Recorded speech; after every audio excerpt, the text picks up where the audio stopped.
چلتے پھرتے انسان کو کوئی شخص ایسی بات کہہ دیتا ہے، کوئی ایسی منفی بات کہہ دیتا ہے جس کی وجہ سے انسان پریشان ہو جاتا ہے، اور وہ بات بولنے والا اپنا بھی ہو سکتا ہے، دوست بھی ہو سکتا ہے، کوئی بھی ہو سکتا ہے، یہ روزمرہ کی زندگی میں ہوتا ہے۔ تو اب سوال یہ ہے کہ انسان ایسی منفی باتوں سے کیسے بچے؟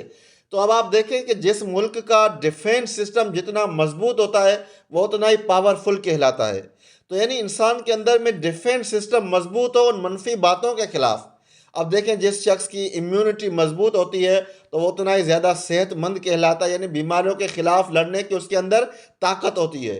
تو انسان اپنے اندر میں ایک ڈیفینس سسٹم بنائے اگینسٹ نیگیٹو تھاٹس، جو منفی سوچیں آ رہی ہیں یا جو منفی باتیں باہر سے آ رہی ہیں، تو انسان کے اندر میں پہلے سے ایک ایسا ریڈار سسٹم موجود ہو جو وہیں پر ان کو ختم کر دے نیگیٹو باتوں کو۔ اور اکثر ہم ایسا کر رہے ہوتے ہیں، لیکن اس سسٹم کو مزید مضبوط بنانے کی ضرورت ہے۔ اور وہ مزید مضبوط کیسے بنے گا؟ تجربے سے۔ ایک تو قدرتی ہوتا ہے، یعنی کوئی آدمی بیہودہ بات کرتا ہے تو انسان اس کو وہیں پر ریجیکٹ کر دیتا ہے۔ دوسرا بنتا ہے تجربات سے، اور تیسرا بنتا ہے علم حاصل کرنے سے، کتابیں پڑھنے سے، اچھی اچھی تقاریر اور اچھی اچھی ویڈیوز دیکھنے سے، اور غور و وچار کرنے سے۔ تو انسان کو اپنے اندر کا جو ڈیفینس سسٹم ہے اس کو مضبوط کرنا پڑے گا، ورنہ لوگوں کی منفی باتیں آپ کو کھا جائیں گی، آپ کو تنزلی کی طرف دھکیل دیں گی، آپ کو الجھنوں اور پریشانیوں کا شکار کر دیں گی، اور آپ کی دماغی صحت کو برباد کر دیں گی۔